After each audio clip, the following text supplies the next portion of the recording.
Welcome to Uppsala, Sweden.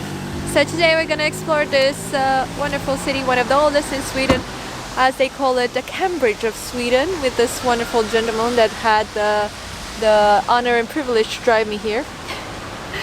And it seems a bit cold.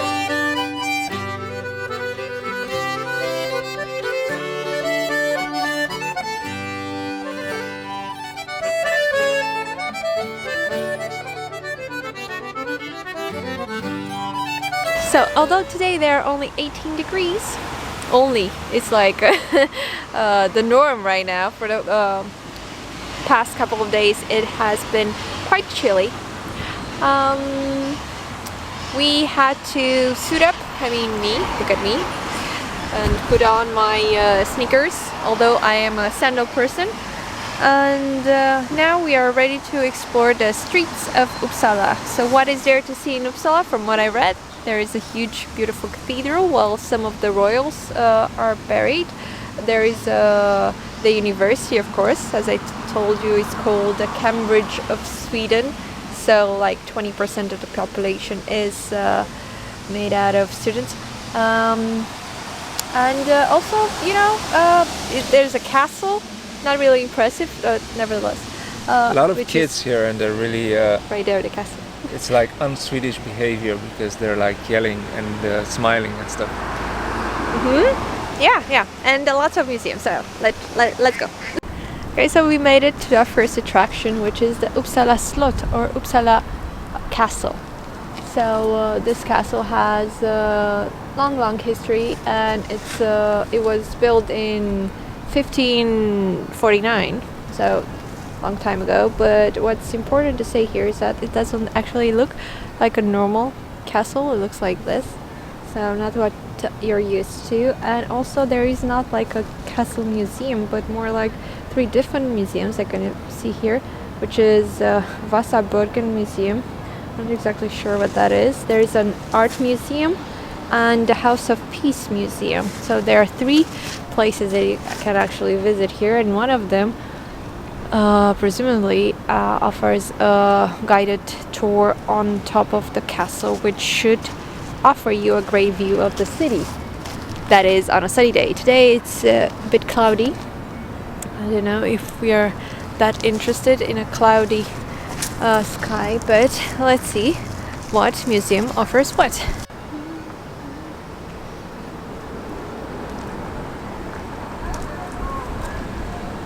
If somebody would just shop down these streets, we would have a brilliant panoramic view of the city.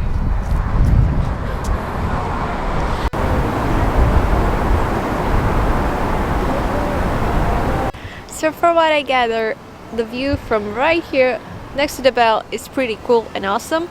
The art museum supposedly has some crazy modern art, which Eddie is usually very fond of, but today he says that paperclip art is not his thing. I don't know what he's talking about.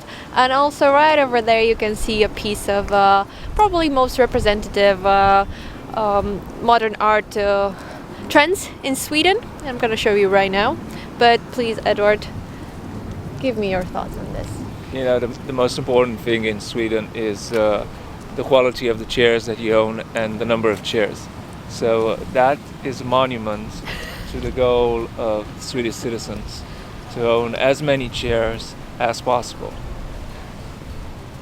And their design always has to be, different and, and very expensive. This is what your living room will eventually look like, because you'll be collecting so many freaking chairs. You just stack them up one on top of the other. Okay. Let's see the chairs.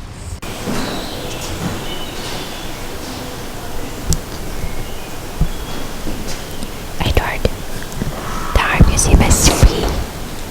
I can't hear you. The art museum is free. Wow, yay. I think this is called Germagital, which is the ultimate fear of every Swedish person. Their chairs turning into this. Falling apart. Yeah.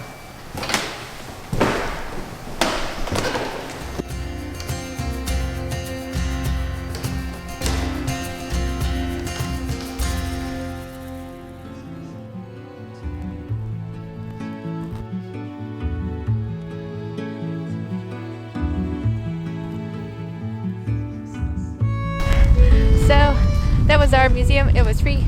And now we are walking around the castle, which offers indeed a wonderful view of the city right here. If you want to see the more like the older part of the castle and the dungeons and the walls and the part that survived from the 16th century, then you have to visit the Vasaborgen, I think it was called, museum. But right now it was closed, as I showed you. It's like 12 euros per person, cheaper for students, but it was closed. I don't know, although it should have been open. So what are we going to do? We're gonna enjoy this beautiful view from here, and then we're gonna walk all the way to the cathedral, the famous landmark of Uppsala.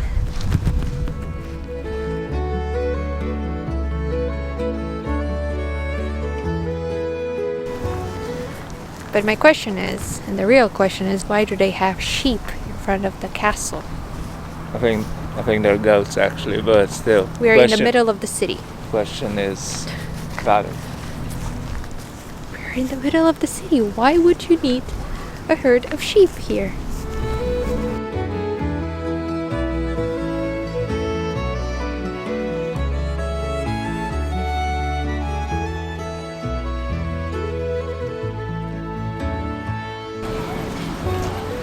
So the Silver Bible, the Silver Codex, is actually the oldest Gothic manuscript there is, and the main source for the Gothic language, which is the oldest source of Germanic language. I don't know how you explain it, but I think you got it.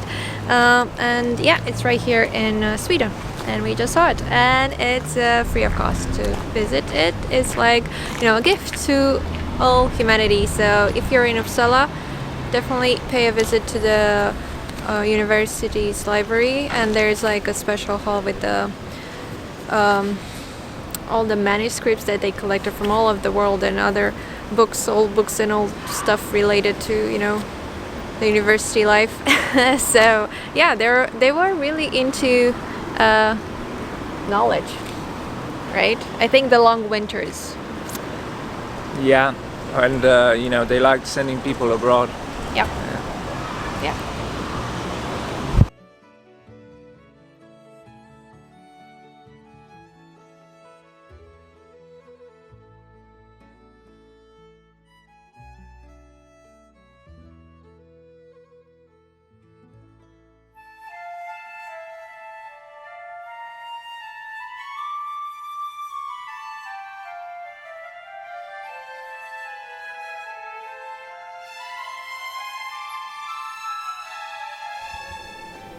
So the cathedral is one of the main things to see here in Uppsala, and I have to tell you, it's pretty impressive. Not as impressive as the one in Roskilde, Denmark, which is by far Eddie's most favorite city in the world.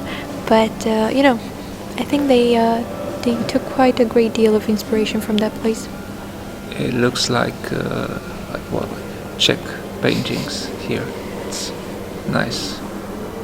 It's kind of cute, but it's also a burial for the royal Swedish. How excited can you be about a grave? Not really, but impressive. If Thor himself decided to build a church, it would probably look a lot like Uppsala Cathedral. Tall, imposing, and ready to smite anyone who questions its dominance over the Swedish skyline. Standing at a majestic 118 meters tall, that's about 389 feet. It's the tallest church in Scandinavia and impossible to miss unless you're really committed at staring at your phone. Originally built in the 13th century, this Gothic masterpiece took a good few hundred years to reach its current form, providing that Swedes have been slow and meticulously craftsmanship long before IKEA. This cathedral is the final resting place of Swedish royalty, including Gustav Vasa, the king who thought the Reformation would be a fun weekend project. It also houses the tomb of Carl Linnaeus, the guy who decided to name every plant and animal on Earth because someone had to, and inside prepare to be humbled by the high vaults, intricate stained glass, and enough medieval religious art to make you feel like you're accidentally walked into a set of historical drama. If you hear an eerie yet beautiful echoing sound, don't worry, it's probably just a massive organ,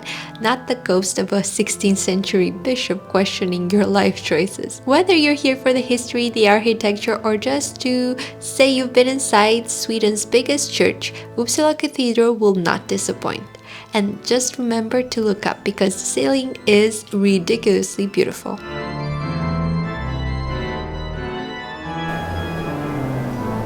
Edward, what does this remind you of? Marzipan. Food. Yes, most things. When I look at them, they say that men, when they look at things, they see sex. I just see food. I don't know who can see sex. I just see manager strategies. Oh yeah, and football manager strategies. I see like formations. If Uppsala had to pick a street to show off, then this would be it. Östra Ågatan, I don't know if I'm pronouncing that right, would be the place running parallel to the Swedish river. This picturesque stretch is where locals go for a leisurely stroll, which in true Swedish fashion means walking briskly while pretending they're not freezing half of the year. Lined with historic buildings and stylish cafés, this place is where you'll find Swedes sipping coffee so strong it could power a Volvo, while maintaining their national talent for small talk that lasts exactly 3 sentences.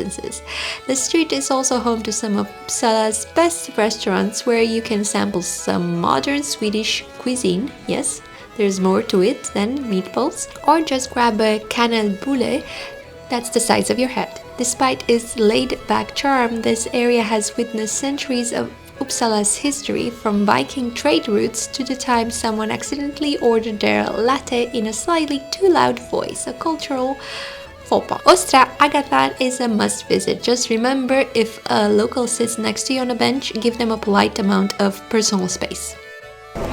So, as we got hungry and we are a bit late for the lunch menu, because there is a lunch menu in most restaurants in Sweden, we decided to go to Coop because the bigger Coop stores have a salad bar.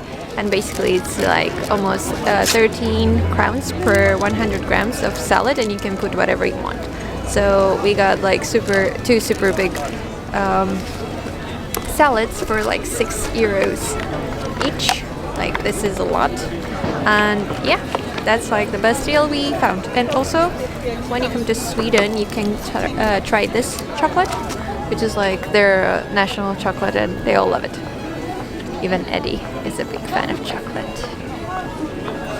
This is the pedestrian shopping street in the center of Uppsala, which is probably the place you want to go if you want to do some shopping. This charming stretch of old-world Sweden has traded horse-drawn carts for boutique storefronts, but still keeps just enough cobblestone underfoot to remind you that history is watching and occasionally trying to make your trip. Lined with stylish Scandinavian fashion stores, this is where locals and visitors alike come to shop, fika, and people watch with mild curiosity. You'll find a mix of independent shops, Swedish design stores, and places selling that one souvenir you will never know you needed. Probably a hand-knitted Viking helmet or a moose-shaped bottle opener.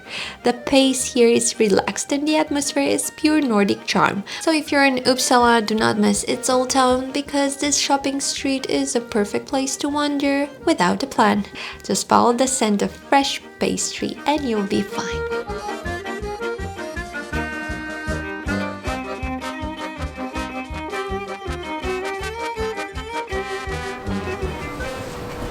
What do we have here, Edward? It's a famous sculptor that does mouse houses. Right? Where? In Sweden, he puts like tiny sculptures of mice, stuff like that, and he puts them in like museums and on streets and stuff like that. And this is one of those. It's a mouse bakery. It's mice baking. See? Okay. And you can push the button. Let's push the button. Oh yeah. I didn't know there was a button. I think it's just, maybe it's just the light. Yeah. It's a lot of mice in this bakery. See, they're baking bread. Yeah. Beware of the cat. So this was our day, well, half a day in Uppsala Sweden. We saw quite a few things. I also went shopping, but I'm not going to show you that. Yeah, we had great fun. In the end, the sun came out, so it's really sunny right now. It's like 7 and you have this beautiful light, perfect for pictures. Yeah, we really enjoyed it, and it's just one of those really cute places, towns, cities. Well, I think it's the 4th biggest city in Sweden, something like that. I might be wrong, but They used to sell slaves here. yeah, you can. The best thing is that you can definitely see Uppsala in just one day trip from Stockholm, because the city and everything that you would like to see, it's right in the middle. It's very walkable. You don't have to take any buses or anything. If you can rent a bike, that's awesome, because everybody has a bike here, but you can definitely walk. So yeah, I really much enjoy that.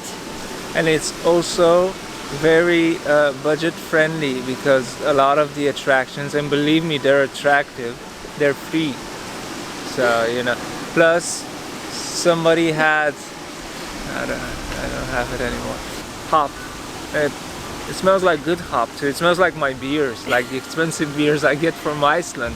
But the ironic thing is that this hop would make great beer. But inside of the restaurant where the hop was you know, planted on the fence, they actually only had really lousy Swedish beer, like Marianne or something like that. Horrible. And you can't even drink beer most places. But they have these on their fences. So they're basically using this to decorate. How stupid is that? In Eddie's defense, Eddie is a huge beer, you know, aficionado. He really loves tasting beer from all over the world, but you're gonna be hearing about my beer. Unfortunately, he's not a real expert when it comes to beer. So, yeah, that's just his opinion. Thank you for for explaining the whole hop situation here in Uppsala. Yes. So I hope you've enjoyed our vlog. I hope you are inspired to visit Uppsala if you're in Stockholm, because it's definitely a nice place to visit. It will give you a different perspective over Sweden and the Swedish lifestyle, and I personally like it a lot. It's like Malmö, you know, like a student city, but without most of the stabbings. It's definitely a student city. Like 20% of the people here are students. University is a big attraction, not just for tourists, but for students as well. This is the sun again, oh my god. Falafel is a bit more expensive than in Malmö, but you know, you'll manage. Yeah, when you have 7 years falafel, well, I don't know, you have to wonder. It's a small price to pay for fewer stabbings, I guess. Thank you for watching, and hope to see you next time. Don't forget to like, comment and subscribe, and bye bye now.